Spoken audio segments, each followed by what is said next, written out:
good evening, good morning, good night, children of the popcorn. Welcome back to Evil Popcorn. It's your host for today, tonight, yesterday, this evening's episode to do with Braindead. Depending on where you are in the world, might also be known as Dead Alive, a Peter Jackson film from 1992. But who else do we have here? Please introduce yourself. Well, I guess I'm new, so I'll introduce myself so everyone knows you guys. So I'm G. I am your friendly neighborhood goth girl, and I've come to join you guys in a little bit of your chaos. Yeah. Oh, absolutely. Thank you so much, Georgina. I myself have known Georgina since I've been in Brisbane. It's obvious that G was a horror fan from the get-go, but G's also a cinephile there, Baron. That's why I've asked my good friend Georgina to join us, because Georgina loves horror in all aspects, but Georgina also knows film as well and owns physical media even. Yeah. One of those people. Oh, absolutely. No doubt we'll get on because I keep seeing my stuff on DVD rather than on streaming. So yeah. I really do enjoy being able to grab what I want out of a collection and just looking at it there. You know, just go, I have all these of that film. Yeah, it's makes me feel gooey. Brings back the memories of going to the video shop. Oh my goodness, the glow in the dark paint. The horror section where have black lights on and the glow in the dark paint. Did you all ever have that? Did you have that here? Yeah. Like a little New Zealand's so cheap. Little ghosties at the wall and black really? and UV paint, black lights and was this a particular video store in Brisbane that had this, or just generally? Did it? Yeah, but okay. I think it was one down the road from me. I couldn't remember at this point. And I don't think it was a Blockbuster. I think it was more like original Video Easy or something, but might have even been independent. The Video Easy in Ballina had decoration in the various different sections. Yeah, and when we first moved there, they also had a Betamax section. You could tell what part of the video shop you're in by the color of the carpet. So the carpet in the Betamax section was different to the color of the carpet in the VHS section, and each of the individual sections had like decorations. Like the horror section had little rubber spiders and bats and black lights and stuff. So that's actually a really cool idea. Yeah, so cute, if you had different tech, different formats, and each room of your store was situated to look like its era. As it gets more technological as it goes through. That's very cool. Yeah, that is cool. I like that. The adult section had sticky carpet. I must say I didn't go in there too often. I don't want to mingle with that type, especially when you're like 12 and trying to get a VHS. Alice in Videoland, where I first saw this movie. I've talked to you about it before there, Baron. Best video store in the world once upon a time in Christchurch. Had absolutely everything from every country, every era, every different language was put into categories. So of course it had a cult section. It had all the early Peter Jackson where I saw this. And thankfully it didn't have an adult section. No, it didn't have an adult section. Yeah. This could have been put in it if it did. Oh, yeah. Yeah. But please, Baron, it's your show. Yeah, no, it's all good. So what's your history with horror films? What was your first horror film? For me? Yeah. My first ever horror film was, I think I was about 7, and my mum showed me Evil Dead. And see, at that point, I couldn't understand any context of that film. So all I remember was a lot of blood and a lot of moving camera, that whole moving camera energy. It didn't scare me, so I knew that that's what I wanted to keep doing. I wanted to keep going, getting horror movies. So Mum would allow me to go to those video sections. Those over 18. Everyone knew at the video shop I was allowed to go there and pick up horror movie. So that became my thing. I was at the horror movies. I would watch a lot of that fantasy stuff, like, Sword and the Sorcerer. Okay. Sword and Sandal stuff. That kind of stuff, when you're young. But Death Stalkers. Yeah, that's right, yeah. All that kind of craziness. Good stuff. Yeah, exactly. Do you have a favorite monster? Favorite monster? Oh, that's good. It's a hard one. I really enjoy the monsters in Feast. Oh. I really enjoy those creatures because you're not really quite sure what they are. The what? Sorry, Georgina, say that again. Feast film. The Beast films. Feast. Feast. Feast. I Big don't F. know them. Yeah, gotcha. You don't know the Beast films, you do. No, Actually, looking up. you should give them a go. So Feast. I think the Yeah, original was the early trilogy, I 2000. think, in the end. Yeah, They're odd creatures. they're They really kind odd of started out a creatures. bit indie. Yeah, definitely. There's no Okay. names in the films that you'd know. I've seen the covers and such. Yeah, okay. Yeah, the first Yeah. one is great. The other two are they still hold up, but the first is the best. Oh, well, Yeah, I that's- like Feast. Cool. Nice. Thank you. And one last random question before we get started in earnest. Favorite slasher? Favorite slasher. I've got to go with a classic. You know, I've got to go with Jason. Jason Okay, Voorhees. nothing wrong with that. I'm going a bit rare out there with others. I'll just go classic right there with that. You can't go wrong with a man in a hockey mask or a bag on his head in the originals. Of course. Yeah, Or his mouth. Yeah. And one last question to think about for the end of the pod, your perfect film. Ooh. It's a big category. I'm Blade Runner, and I believe the Baron is Tremors. Is that correct? Right. Yes. Yeah, so it doesn't have to be horror. You could call it The Desert Island. You can call it Gun to the Head. Choose one film, but the perfect film. Yeah, so think on that. Yeah. I've got two. So Tremors is definitely my horror film, perfect film. The other one is Hot Fuzz. I'm going to say Texas Chainsaw Massacre and Tarkovsky's Stalker from the 1960s as well. Yeah. If there are three perfect films, you don't have to answer them this pod. Yeah. Three perfect one, films. I can offer you just straight, always comes to the Please. forefront of my mind. Only Lovers Left Alive. Oh, okay. That makes sense for you. Yeah. I can see that. Yes, absolutely. Good choice. Good choice. Very Good good choice. film. Yeah. Cool. Yeah. All right. So, as we said, Braindead, otherwise known as Dead Alive. So, what's your various histories with this one? So, when did you first see it, Georgina? Oh, I saw this when I was knocking around with metalheads and when I was, probably about 13, 14, I would say. Was that, I'm doing the math, 92. Yeah, that sounds about right. That'll tell you how old I am, though. Let's not say that. But You're in good company, trust. Yeah, Yeah. that's exactly right. Yeah. So, and we were always just trying to, how metalheads are, always trying to find something that's worse and worse and worse. And this was one of the ones that, some people will walk out of the room for. And I was just like, well, there's something wrong with you. It ended up being an all-up favorite for me throughout my life. Can't go wrong with a Sumatran rat monkey, like that. Yeah. Itself, like, Yeah. What about you, Mr. Popcorn? When did you first see it? Yeah, there was a succession with the other two, with Braindead and Meet the Feebles. I don't know which one I watched first. This one stood out the most at the time, and spoiler, it's done it again. It's done it again. Yeah.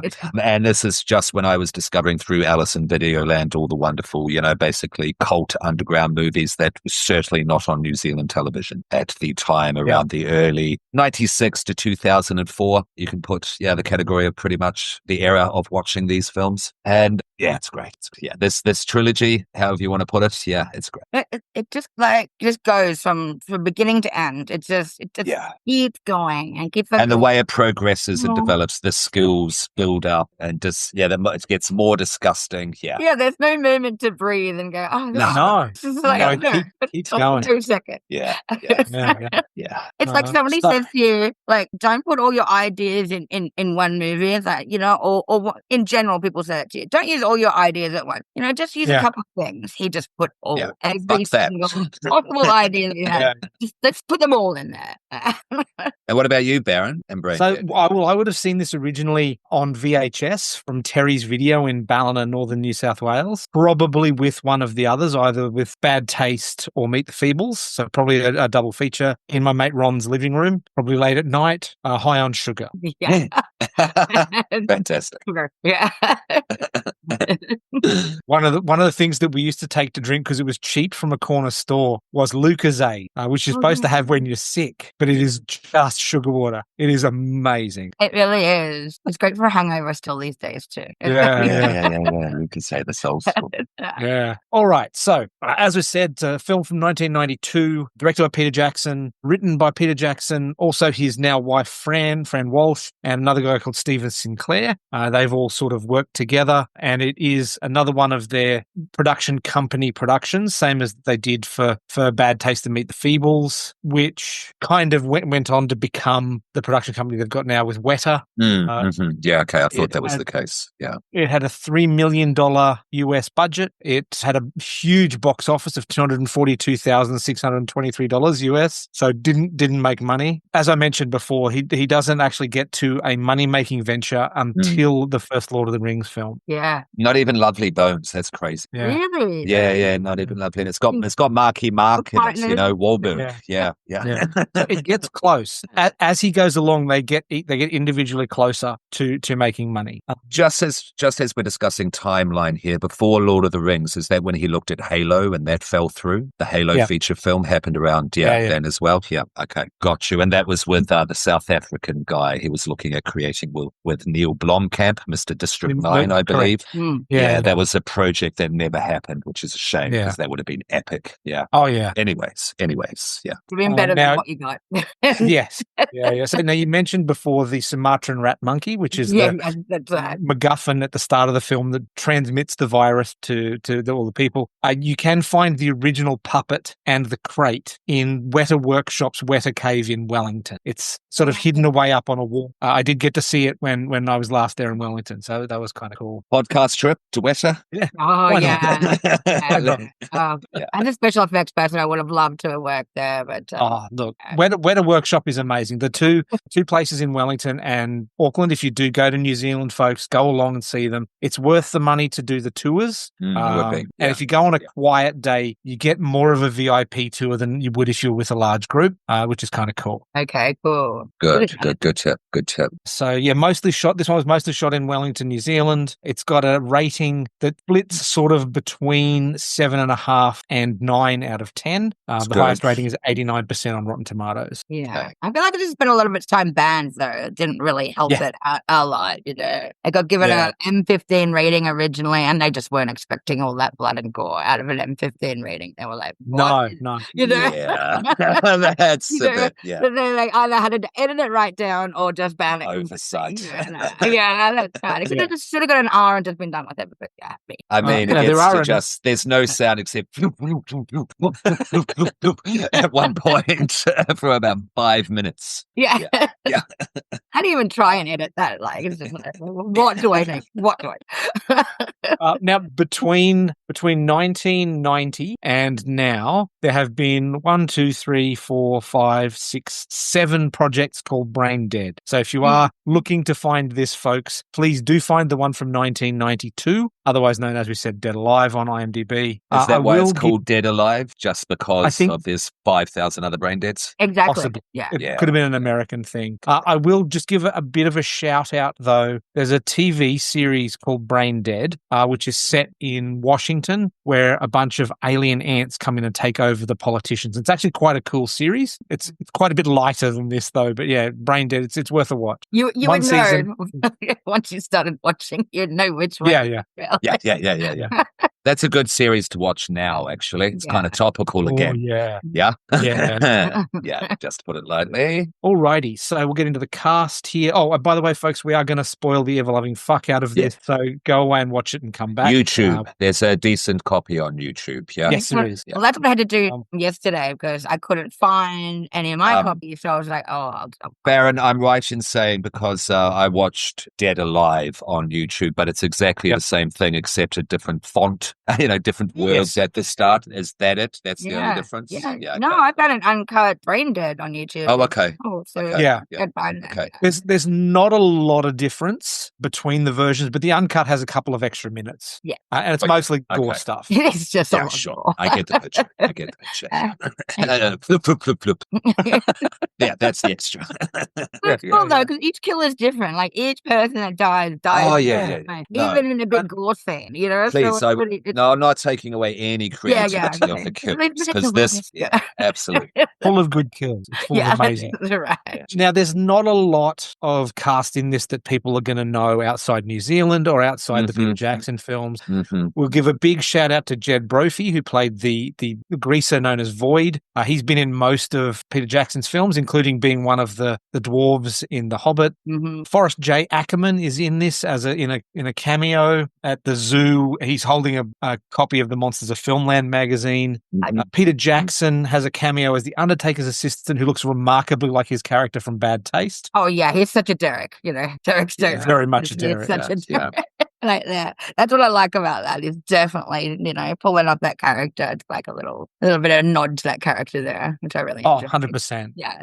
Now, do we like Timothy Bain as Lionel as the main character, or do we like Diana Penalva as Paquita as the main character, or is it shared? Yeah, I'm really scared. Like, I don't know. You go, Gene, say it. Okay. Timothy Balmain, yeah. If you're from New Zealand and you grew up in New Zealand, you definitely know this dude. He was on Shortland Street for a long time. And around this time, he was starting to make a name for himself. I don't know what happened. I forget the guy's name. The Ring, the American version, the male lead. Oh, yeah. Yeah, that guy. He's also a Kiwi. He was also in Shortland Street around this time with Balmain, but he, of course, made a bigger name for himself. That dude, I think he's a very good actor. I've seen him in other stuff. I think he plays the bumbling nincompoop hero in this, the well-meaning, nincompoop hero in this very well. And Diana is, she's a good companion. Yeah, I think her character, at first you're thinking, is this a stereotype? But it becomes grounded when she gets her own motivation and starts taking her own agency into play, etc. And I think they're cute. I think it works well, considering you've got the mother there as a contrast, the foil between them. And then all of the undead or diseased or whatever the hell these things are. Exactly what that is. Yeah. So I think it's shared. Long story short, shared. Yeah. Well, I do think that too, because I think they're really cute. And I think cute is on purpose because they're trying to give this like 1950s world, this perfect, nice, dirty idea. And this madness happens in this perfect environment, which I love that about it. Just everything is, where it should be. And then all that chaos ensues. I kind of like it start that way. Okay. Yeah, same.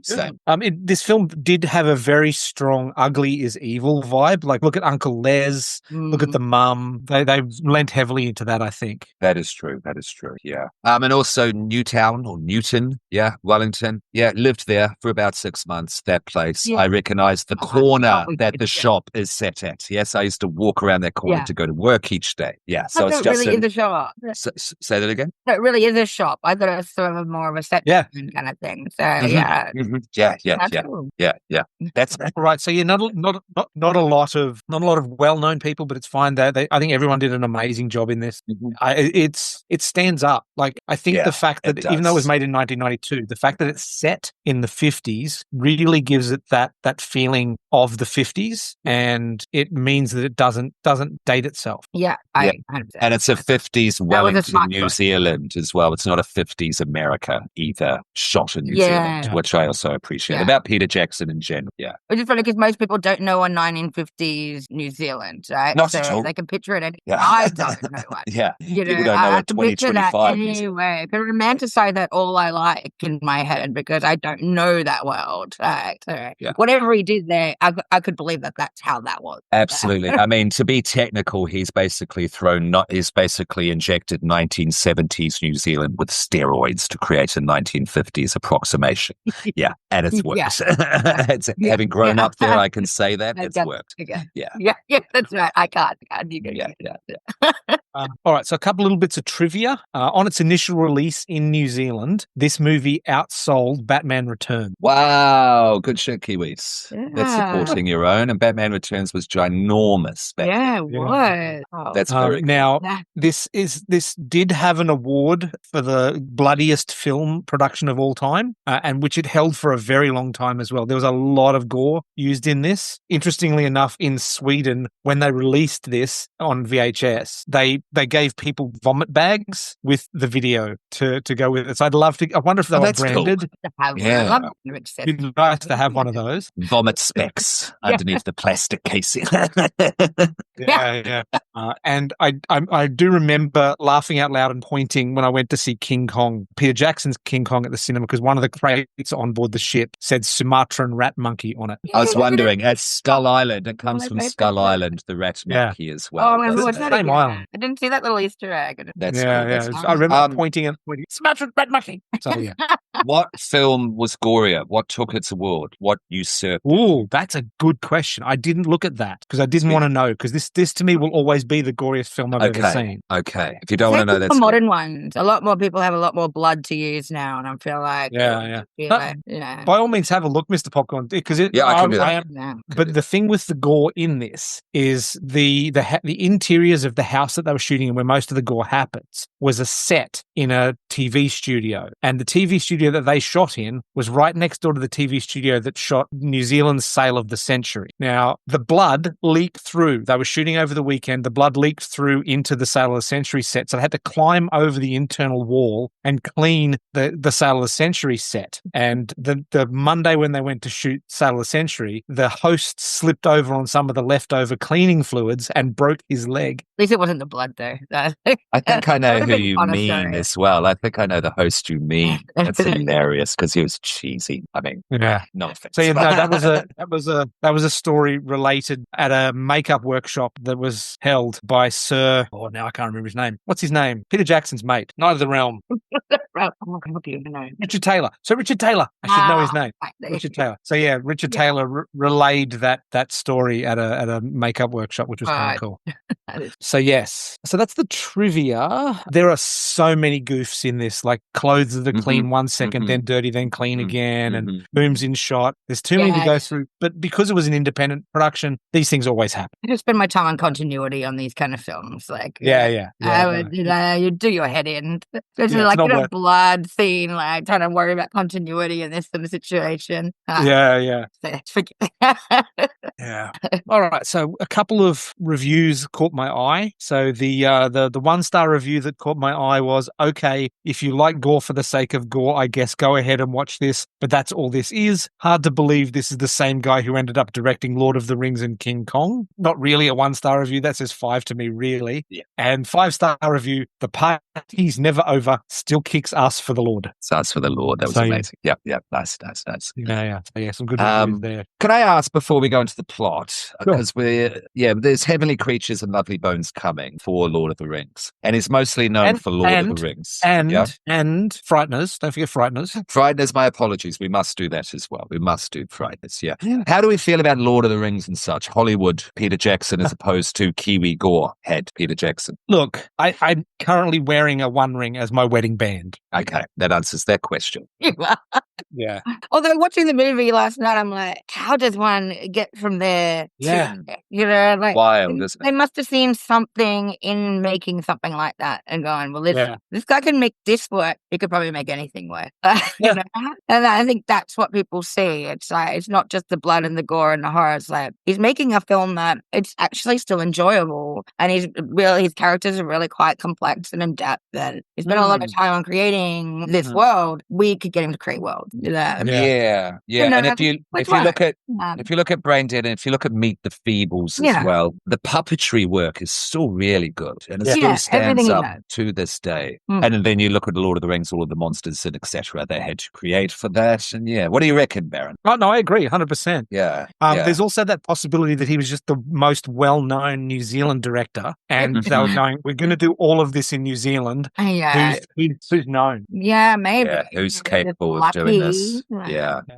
Having said that, though, Weta was developed at that stage, was founded by that stage as well, wasn't it? Yep. After you. But you look at the films that he's done, Braindead, Bad Taste, Meet the Feebles, on the minuscule budgets in comparison to Hollywood. The films that he put out were excellent pieces of work despite the budget. Yeah, exactly. So if we throw all of this other money at him, imagine what he can do. That's what I would do. Yeah. Okay. Well, it worked. Yeah. I mean, all these characters are just so detailed. Everything, his worlds are so detailed. His rooms are very detailed. I mean, even like, what are my favorite but not so favorite characters is like the German veterinarian.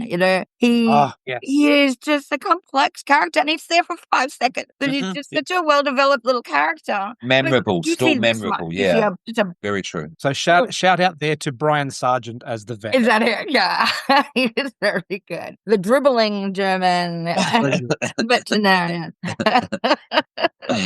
So my only other link that I can come to from this film is I did a stage combat and stunt workshop with Peter Hassel, who's a New Zealand stunty, who was the stunt coordinator on this. I reached out to him, and he's happy to have a chat about stunt stuff on this. So we might do that as a mini episode down the track once we get that. Fantastic. Nice work. Very cool. Yeah. So cool. All right. So the plot. Here we go. Yeah. What a plot. There are zombies. That's it. No.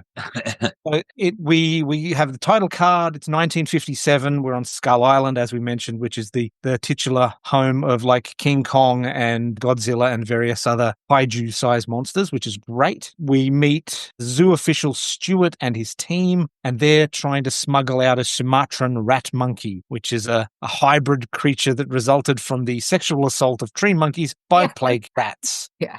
The inside of their heads must just be knee deep in horror for them to come up with that thing. I think there's a lot of late nights just sitting around, just giggling a lot when we're trying to make that character. Yeah. Let's just do that. That'll be fun. And this whole interspecies bred rat monkey. It's good. But yeah, like as I said, the rat monkey lives in the weather cave in Wellington. So that thing right there. Oh yeah, here we go. Yes. Oh yeah. No. Beautiful stop. Yeah. Yeah. I was going to say they did a bit of stop motion there, which I love. I do love a little bit of use of stop motion thing. I think the mother stop motion as well. I mean, I know that's typical. Yeah, some of it was. But all done by Peter Jackson. Jackson. Wow. A couple of people. So it was only a couple of people did it, and there's a lot of work goes into that. Yeah. So our guys from the zoo are fleeing from the island's warrior natives. Incidentally, I believe it was the Fijian football team were the natives on the island, and half of them are all blacks. They want the creature back. The rugby team, just clarify. So Fijian rather than the All Blacks. So that's it. I think they're in the credit. So they want the rat back, which I wouldn't, but whatever floats your boat. Stuart is bitten by the rat monkey. The crew, fearing the effects of the bite, dismember and kill him. Now I really liked the hand chop. They did a really good practical hand chop at the start, which was I think our first bit of special effects makeup, and it was really nicely done. So he gets dismembered and killed. Like every time he gets bitten by the monkey, they chop that part off, and eventually.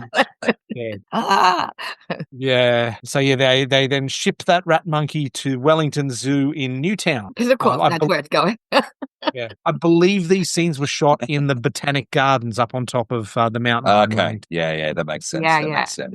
Okay, so that's in the zoo. So we cut back to Wellington, away from the zoo, and we meet Lionel Cosgrove, who lives with his mum Vera in a Victorian mansion. Really nice looking house from the outside. Pity what happens to it by the end of the film. Yeah, very typical house around that area as well. 1950s, perfect choice as well. Vera Cosgrove, is that the cast, or what's the mother's name? The character, sorry? Vera. So her name is Vera Cosgrove. Yeah, Mother She's Bate. played by Elizabeth Moody. A little bit of Mother Bate, Norman and Mother situation. I got the impression of. Yeah, I was looking at her too, and she was in like Frighteners, and she was in Lord of the Rings as well in some capacity. I don't know where. She was, yeah. And in Heavenly Creatures. Oh yes, true. Yeah, okay, thank you. Followed along a lot. Do we think Timothy Balmain was cast because he kind of looks a bit like Bruce Campbell in Evil Dead? Yes. Yeah, 100%. Yes. I get a bit of Evil Dead often moments. Yeah. I mean, his slapstick is at Kramer level as well, and certainly some Bruce Campbell inspiration there with the physical work he pulls off. Yeah. I did put down a note here, Evil Dead / Night of the Living Dead / The Thing were kind of the feelings I was getting from this. Yeah. And Psycho, I'll throw in the Psycho again. Psycho. There's a bit of a Norman Bates going there. Yeah. The mummy issues kind of thing. Yeah. Maybe just like what we do. Like, we're influenced by a lot of things as well. Yeah. Oh, absolutely. And Peter knows his film. He loves horror. Yeah. Absolutely. So we often do nods to things that we enjoy as especially as directors. That's what they do. It's not stealing that idea. No, It's no. It's an homage. It's that's a nice. Yeah. I like that. And he's been working on this from the beginning. Yeah. Since before Bad Taste, he's been putting this together, been waiting to get the money. Yeah, absolutely. So it's going to be everything, and this movie has everything. Yeah. All right, so we're quite quickly thrown into the romantic subplot. So Vera, the mum, doesn't like the fact that Lionel is making goo-goo eyes at Paquita Maria Sanchez, a Spanish Romani shopkeeper's daughter. It's the Romani. That's where we get the tarot. Yeah, that makes sense. That's right. It's definitely Romani kind of. Yeah. The she's tarot Spanish, but she's Romani, so I don't like it. It's a bit of a mashup. Well, just artistic license on that one. Yeah. Vaguely European. Vaguely European. Is the word. So we get the tarot, and we get that weird dagger / necklace thing that happens to be throughout. That's right. That gaudy piece of jewelry. Yeah, I know. It's Romani. It has a big red jewel, mystical, done. Moving on. She's spicy, fiery, Latino, done. Moving on. It was 1992 in New Zealand.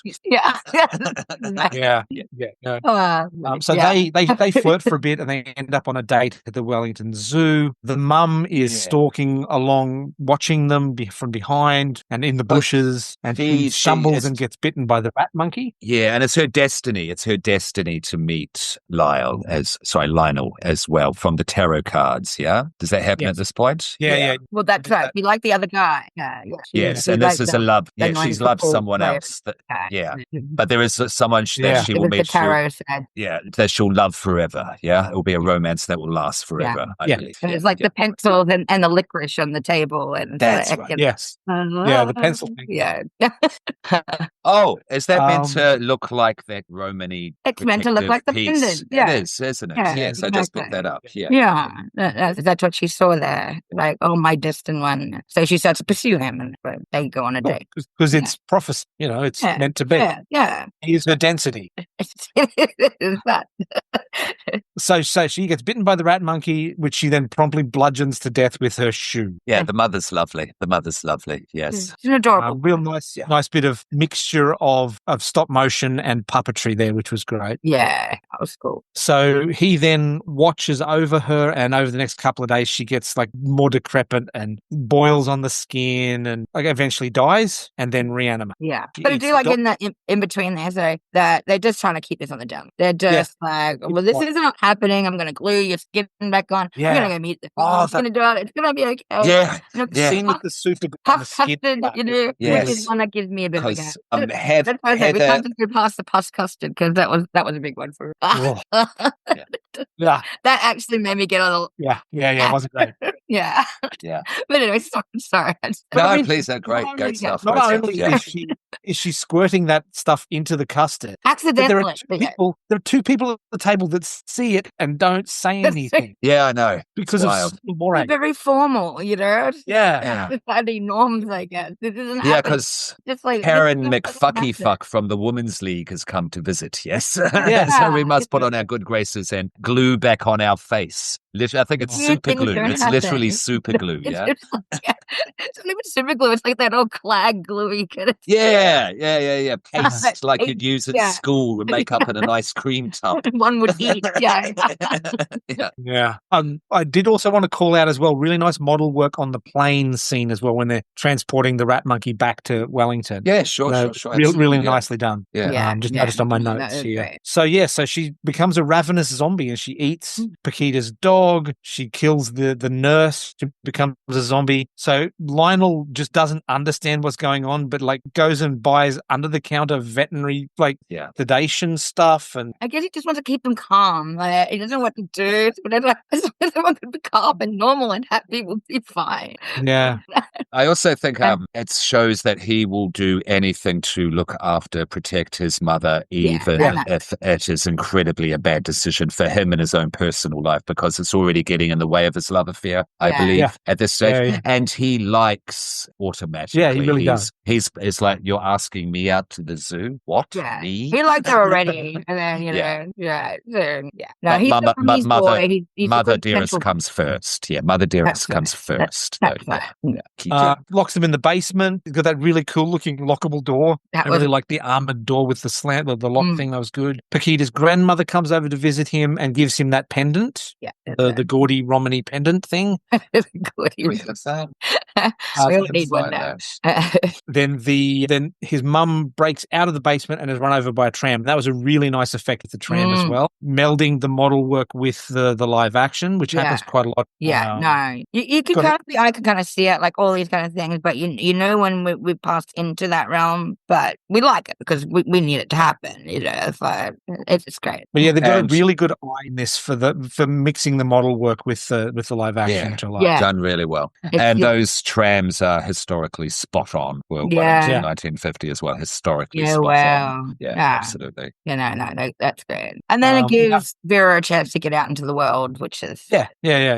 But because she was witnessed dying, he has to then have a funeral for her. Yeah. So he's regularly shooting up the dead body with the tranquilizers to keep her in the coffin, which obviously is that comedy of errors thing happening where, I've got to get to the thing and then I might get caught and I don't want anyone to see me and blah, blah, blah. So yes, and then he has to go back to the graveyard once she's buried to dig her up and like put the tranquilizer in her. Like, surely there'd be a better way of keeping her underground. Just quickly, that's the pendant there, Children of Popcorn. And as you see, it's derived from the Star Tarot card from her reading as well. Yeah. Oh, that's awesome. So, and I'd love this little box set myself, actually. Yeah. Hamlet, the star and the moon. Yes, I'll post this up on our various socials there. Yeah, that was great. Thank you. Yeah, cool. That's pretty. So so he's in the graveyard. He's digging his mum up. The hoodlums that are there in their leather jackets. Yeah. I think he's a necrophiliac. That's that. He's got girly grunts on under his strides, which is one of my favorite lines. But he's got girly grunts on under his strides. That's such a line. And I think it was in does anyone know the band Blood Duster? I think they sampled I've heard of them, yeah. Yeah, Okay. they Yeah. I The Brisbane band, Brisbane Blood Duster. I think they're a Melbourne band, but they definitely are Australian. I know who you mean. Yeah, I know who you mean. Yeah, cool. Yeah. Nice. I'll look them up. I hadn't heard of them. That's very cool, Georgiana. They use a lot of the samples from this movie. Yeah, okay, Blood Duster. Okay, so this is where we meet Father Magruder, the local priest, This guy. because there's a The ninja for some reason. in the grave that he comes out. So Void and the priest are bitten and become zombies. So Lionel locks them up in the basement as well after discovering the curse, and priests have copulated and produced a zombie baby. A zombie baby, folks. The best. I just nah. I want it's one. So much. It's so much, but I'm just so down for it. Like it's just a lot, and I just This can't. is the first time we see a zombie baby. Yeah.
the first zombie baby? You don't see want to get into like just a Day of the Dead remake. Yeah. Well, Z Okay. Nation did as a baby. Oh, did they? Did they? Okay. Yeah. Okay. But I don't think the Z Nation zombie was as the result of two zombies having sex. I Yeah. think it was just a baby that had caught the zombie virus. That's right. Yeah, I think in this case too, the other one was that too. No, I don't think we've ever seen a zombie copulation kind of thing. Yeah. And this whole section They with love- Lionel being their caretaker, Yeah. trying to control them. Going out, taking the baby out with the best slapsticks moments ever, right there when he's doing it with the baby and doing the whole turn. Gaga, goo, goo. Dive One straight of to the his face. things that did happen with this film is when they got to the end of filming, they still had some budget left. So the whole scene with the baby buggy in the park was all shot on that additional money. Right. And it's some of the best scenes in the film, and I really liked it. I thought it was No, I love it. I love it. It, just really brings home that comedy horror sort of slapstick, as we were saying. I was saying to Zam last night. I'm loving this whole slapstick comedy vibe going here right now. It reminds me of films of that age without the horror, of course, but like something that would happen. Some crazy comedy character going out with the baby and not knowing what to do. It's like, it gives me a lot of that. Yeah, I mean, it's almost like Steve Martin, the jerk, meets Evil Dead type vibes. You know what I mean? It really does have that irreverent 80s comedy feel. Yeah. Tons of flippin' gore. Yeah. Which is cool. I did like cool. the very obvious small child in a zombie baby outfit running around thing. Where it was obviously a twice person. So good. So good. I want one in the maze. I want someone as the zombie baby from Braindead. Exactly.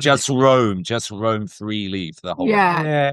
I don't know if zombie walks Harry. would be babies, but not real ones. So, that's close. Biscuit, if you're listening, watch the movie if you haven't. I want a zombie baby. You'd be brilliant. Zombie baby. Bring it on, baby. Yeah. So now this is the point we're probably at the middle of the second act. So this is where the down happens. So this is where Lionel breaks up with Paquita to keep her safe from the ever-growing number of zombies in the basement of his house. Listening to the radio downstairs just to keep them Yeah, I know. So the bombs have gone off. They're in the bunker. Yeah. They're all huddled in to survive or something. Yeah. Paquita is a forgiving woman. Very forgiving. She's like to put up with all that for someone she's just met. But I think it's because that it was her destined one. It was her destiny. I don't think she would have, because other than that, if it wasn't some prophecy, as we were saying, some destiny, I don't think she would have gone, I'm out. Absolutely. Yeah. But she does develop to be a kick-ass final girl in her own standing as well by the end. Yes, absolutely. Which is awesome. Yeah, which is awesome. Yeah. Also, it doesn't help that she's super cute as well. She's adorable. She's absolutely adorable. Yeah. And she's done a lot of like Spanish language TV as well. So I could see that. There's a lot of stuff she's done. All right, so now we reach the second part of the down where the antagonist arrives. The antagonist being Lionel's uncle Les, who desperately wants the house and the estate, and so he everything inside. Everything inside. But he finds the zombies, believes them to be dead bodies. Obviously, thinks Lionel's some sort of weird serial killer or something. So he blackmails Lionel. Yeah, that's right. And that's answer where a question though for me. What is he breathing? Is that some kind of old school inhaler or something? I think it was like an asthma medication. I think it might have been, sorry, because that was just driving me crazy, and I didn't bother googling it at the time. I just usually Google everything, but no, it's an old school really cool asthma. time. But he didn't look healthy at all. Like even before any of the zombie stuff happened. No, he doesn't. Terrible. Like, obviously he's overweight. He's very sick. He's smoking, chain smoking as he's taking his Ventolin. Like we don't care about ourselves. No, and also a terrible person. So he's ugly as evil. Yeah, horrible. And the one time that this movie does get, I would venture, extreme is with this character. He is made to be the truly horrible character. So I've just done a quick image search on the internet, and so the glass it's for lung issues. It's not necessarily for asthma, but it is certainly for lung issues. So that's the other thing. At least we could have said Uncle Les probably wasn't going to be there for long anyway. No, that's right. He's smoking out of one side of his mouth and he's taking his emphysema medication. The other Yeah, the side. other, yeah. Yeah, it's kind of thing. Yeah, that makes Um, sense. I thought that might have been that. So he arrives to the house that's now his, in inverted commas, with all of his friends. Like, how does this man have so many friends? Like, he's a terrible person. And I think they're just saying that all these people are bad, like people that drink and do drugs or do whatever. They're all the bad people. He's got all the bad people on his side. It's all the grievers. It's all the bad parts of society. It's kind of like when we think of Crybaby. It's like those people. The bad people. It's the girls that wear pants and the people that drink. And that's all because it's 1950, right? Loose women, that wear hysterectomy shorts or whatever they call it in Crybaby. But they're also on the neighborhood watch board as well. They own all the businesses, that sort of thing. It's making the norms basically look really bad. And making the outsiders like Paquita and Lionel. They're the good guys. They're just thinking about it. I think that's why he has such a big party, because this whole town's crap. So it's not just the normal people. I thought he just brought all these outsider friends like that. Not sure. I have to watch again to really pinpoint there. But good point. All deserve to die. Yeah. I did like how Lionel had fortified the boundary of the property as well. Like, so that's how none of this gets out into Wellington proper, is because he basically created a zombie-proof fence that keeps them in. Yeah, true. And like Ash, he's getting better at being a zombie killer, zombie protector, zombie fortifier as the movie goes on. Yeah, it's becoming his world. You just get used to stuff. You can get used to anything. That is true. That is true. Kiwi ingenuity. Yeah. This is what I got to do. Right, so the party is in full swing, and Paquita arrives to try and make amends with Lionel to get back with him. And she discovers the zombies in the basement where Lionel is there, and he explains what's going on. So she's on board immediately. Like, she's so mentally flexible. She just takes it on board and goes, right, this is what we're going to do. She is, isn't she? Yeah, she does. So they find some poison to kill the zombies, because he's been looking after the zombies with the sedative, and surely poison will kill them. Just found random poison somewhere. Just a bottle with the word poison on it. Oh. And we know even Alice in Wonderland has told us, do not drink a bottle named poison. From a crazy German. From a crazy German. Crazy German vet. Yeah. But we discover when the bottle rolls away from him that it's actually animal stimulant, and it's made everything worse. Yeah. Oh, no. And it's flying out of the ground. And we learned this on a Serbian film, with the bull testosterone. Anything like this is a bad idea. Yeah. It's a connection, had to make it. Yeah. It just had to add them up just that little bit more. Yeah. Burst out of the ground with all that light and black eyes. So it's just so... Yeah.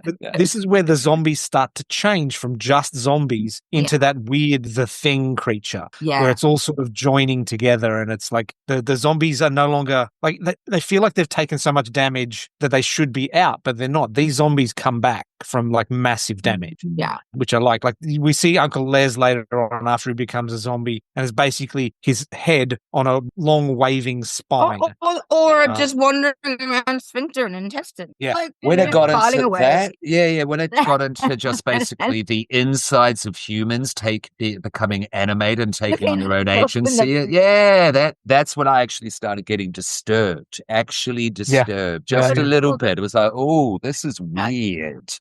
This is really fucking like every part of them can sustain. It was just like, the Baron was saying, it's just like there's nothing really that can bring them down. They could just be a couple of organs running around. They're still. So you're right with the thing. You are right with the thing. Yeah. Or the blob, maybe the blob. Absolutely. Yeah. So Lionel then discovers in the attic of the house, with the help of the mystically powered amulet, steamer trunk full of dead body parts, where he discovers that his mum killed his father and the woman he was cheating with, and like in their minds in a trunk in the roof. So his mum's been evil all along. We could kind of tell that Vera was not on the level in general, but And he Yeah, did and have he's- all those weird nightmares and stuff. Anytime he was near water, he had some thing about water and he wasn't sure what that was. He thought his father was taken by a freak wave or something at the ocean. Because that's what she had told him from what But I mean, we see the scene and it cuts to his perspective, and he's a child sitting on the toilet while his mum drowns another woman in their bathtub. Yeah, absolutely. Both of them. Yeah, and we see that near the start. in I the believe Poor there woman. You could take both of them down. Yeah, and we I mean, see say what that you will, at the- she's got some guns. Vera's got some guns. She really does. She wanted that. And just quickly, But we yeah, see that at the start so- when he freaks out at water. Paquita wonders what's going on, and he tells that story. And then when Paquita discovers the truth about the mother, it forms the bond as well. So there's some justification to keep her coming back, Paquita. Yeah, it's not just he's cute. Yeah, there is. Yeah. It's the destiny and the plot. Yeah. It as Yeah, well. Yeah. So that's our sort of supernatural subplot coming through this. So obviously there's a huge party. There's lots of people getting turned into zombies. Lots of people getting killed. This is where we get Lionel with the chest-mounted lawnmower. No, it's the best. And the gallons and gallons and gallons of fake blood and organs that just swamped the floor. Yeah. And went through to the That's studio next right. door. I couldn't see how it wouldn't. I mean, that stuff is so gooey and pink and just viscous. It's just, it's not just like a bunch of fake blood. When you look at it, I'm like, it's chunky and there's a lot going on in the creation of that blood. As like to make fake attention to that. And there's a lot going on in that fake blood. So I can understand why I would soak through everything and not be able to come out of there for a very long time. There's all the big fights. They're killing all the zombies. Paquita nearly gets bitten, but it turns out the zombies got false teeth. There's a lot of swinging off rafters. That was a good scene. So they do what you're not supposed to do in horror films, and they head upstairs. Now on fire, thanks to a burst gas main and a zombie with a light bulb in its head. That's right. See, that does so much to unpack. Look at every kill. Zombie with a light bulb in her face. I did call out at this point, there's a really nice effect with the blender where you see Paquita blender a zombie's head, and it was a really nicely done bit of performance where it's obviously someone's head sticking up into the blender. And it's really nicely done. I did like a little nod to thing. If I can ask a nod to like a sorry, after you, Georgina. Oh, good. Like when people walk in front of each other sometimes, like this way. I like a little nod to the zombie, the baby with the baby in the blender. Because, those we saw. That. Oh, say, you go, Miss Popcorn. No. That was a funny bit with the baby blender. Absolutely. Baby coming through the head as well. Yes. How it got inside to come out of the head's a question, but that doesn't matter. That doesn't matter at this point. Strong little. But yeah, it was effective, definitely. Baron, you have a producer's mind, continuity eye for such things. Jean Noir, you are one of my favorite special effects prosthetics persons out there. You know this. How do we feel in general about in 2025 looking at this 1992 work for all of the blood and gore and guts, etc.? Does it stand up? Yep.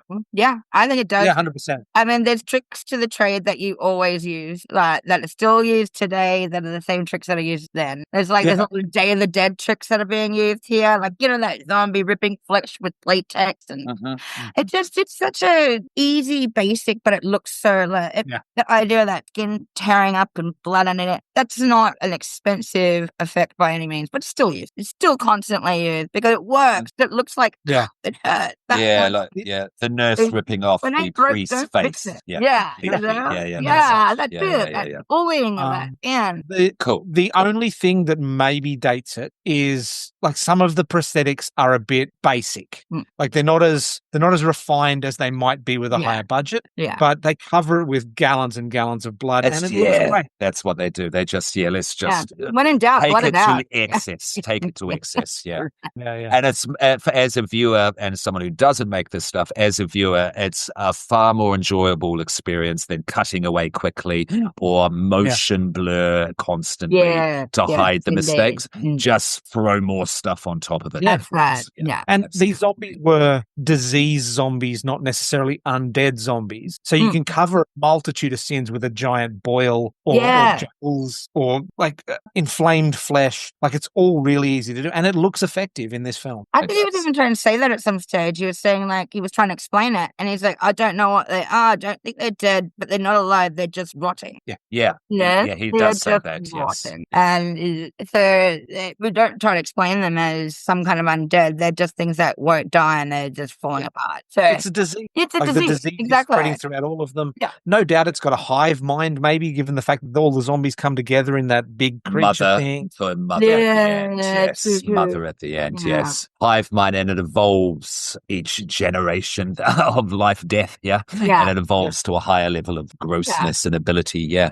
She's like the alpha bite person, kind of, you know. Yeah. Who was the first, the OG. And she's on It's that whole trope. You've got to bite. kill the mother. Yeah, Yeah, it's like definitely. vampire films, you know, kill the leader and save the rest. Or kill the queen, no more Yeah, eggs, that's that right. sort of Like thing. the hype, Yeah, yeah, absolutely. exactly. Yeah. I mean, and I really liked the subtext of him being born again on the roof, coming out of his mother's abdomen. Yes, that Yeah. does happen. Yeah. That does happen, definitely. I do love that. Going, you know, she's taking him back to the womb. So so once we get the blades of the lawnmower up in the air, he's fully ash at this time, and that is foreshadowed at the start when he's mowing the lawn. I think there's a close up of the blades at that point. Yeah. Really nice Such prop an- too. Like that was really so good. spinning. Yeah. That looked I like like metal. whatever they rigged up there. Yeah, it didn't look like plastic or cardboard. It looked real. Yeah. So maybe they were just unsafe.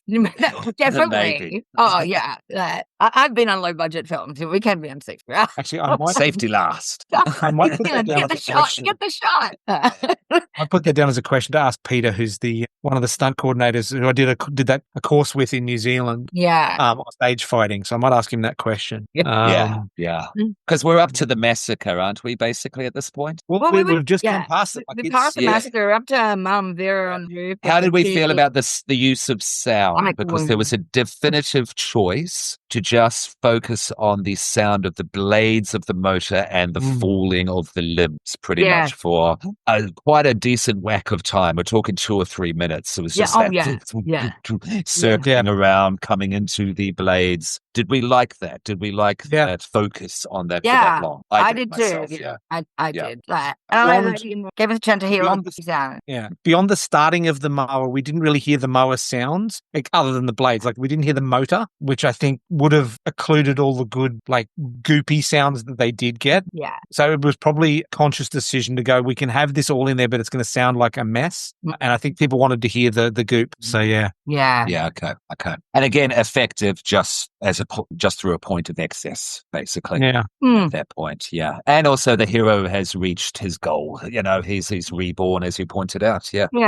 Yeah. It works. So yeah, he cuts his way out of his mother's body with the good luck pendant. That's which then she falls backwards into the burning house. And Lionel and Paquita escape from the burning rooftop on a power cable with a leather belt.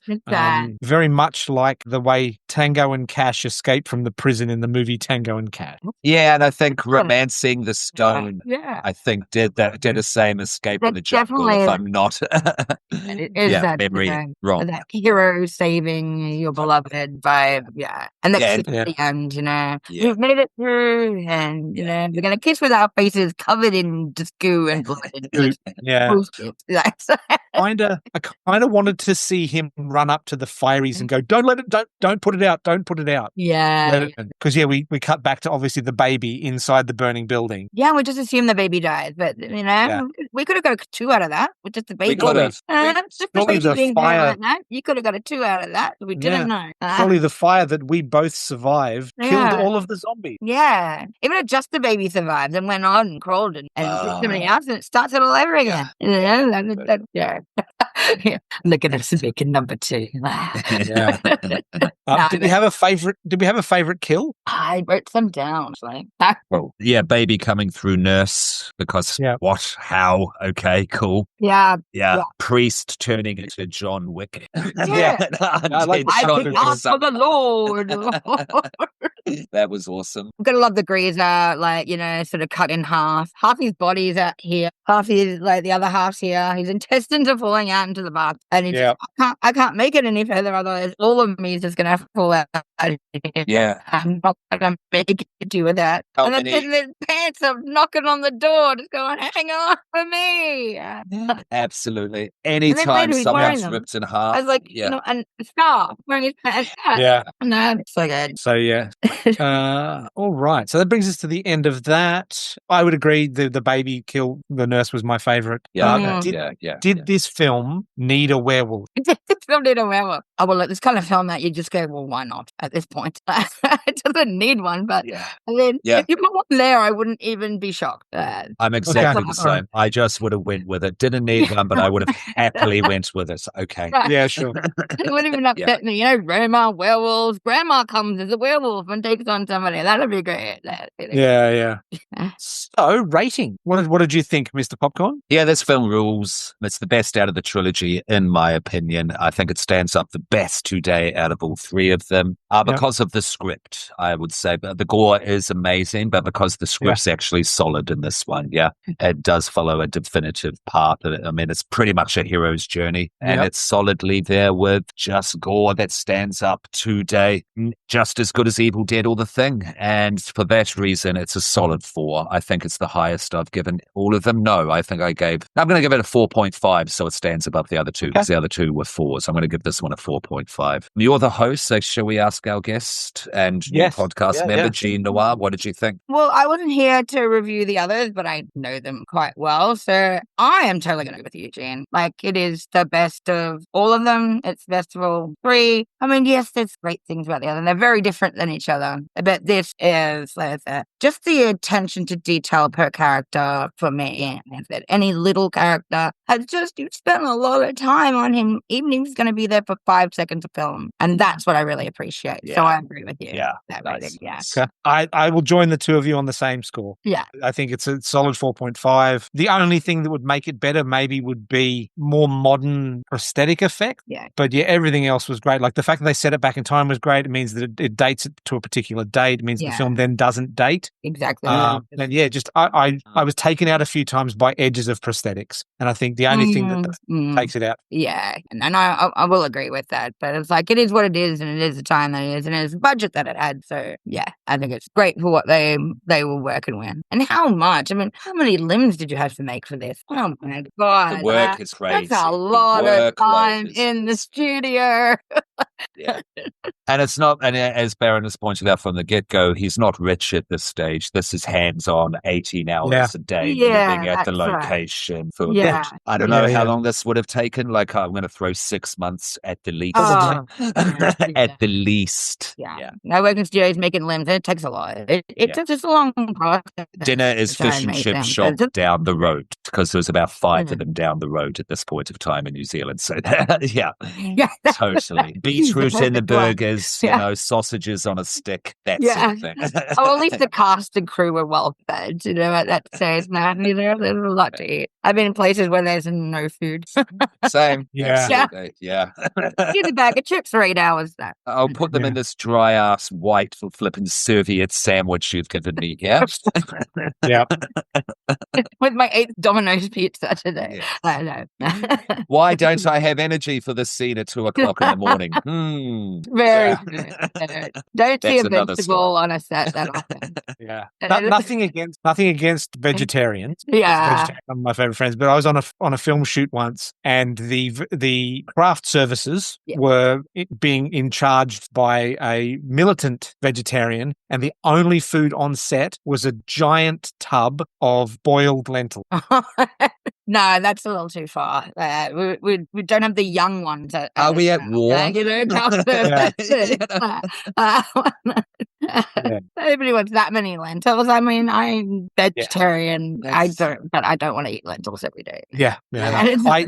I found a vending machine and had beef jerky, a Mars bar, and a packet of Smith's crisps.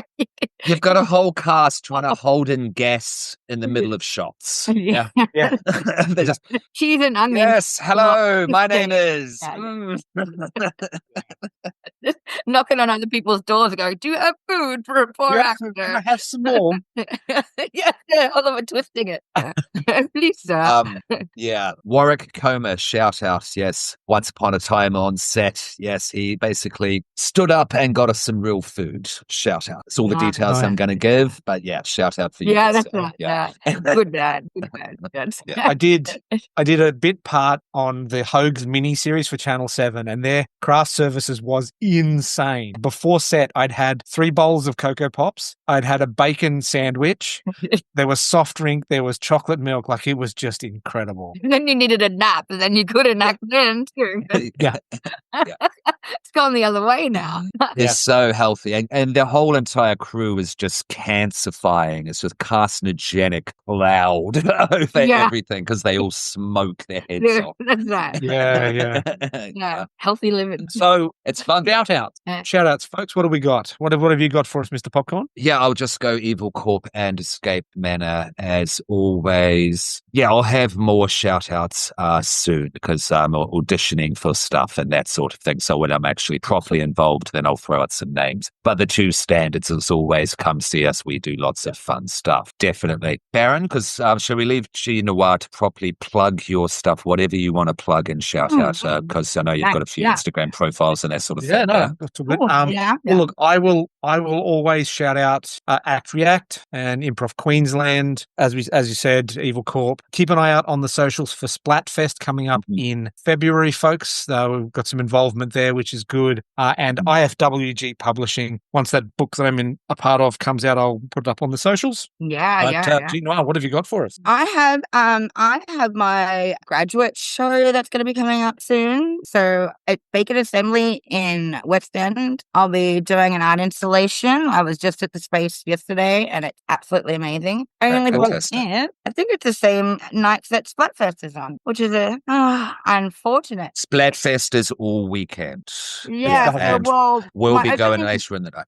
Yeah, my opening night will be on the 21st. We'll be open till the 22nd, and I'll be popping out at the end of the 22nd. So I've got that. It's Bacon Assembly. I'll get you the name of the show. We're still trying to figure out what the name we're going to call it. I think we gave them a name, but I can't remember that right now. But we'll post it all up. I'll post it all up. Yeah. My Instagram is Haunted Heart Creation. That's where you can find a lot of my art stuff, my makeup stuff. It's got my private account. That's all that kind of stuff. So yeah, that one I got. I think in May we've got our markets coming up, but that's a while off. So I'm sure I'll be able to talk about that again later. Yeah, and yes, by Georgina's Toys. This is Brutal Bunny. Yeah. Love him very much.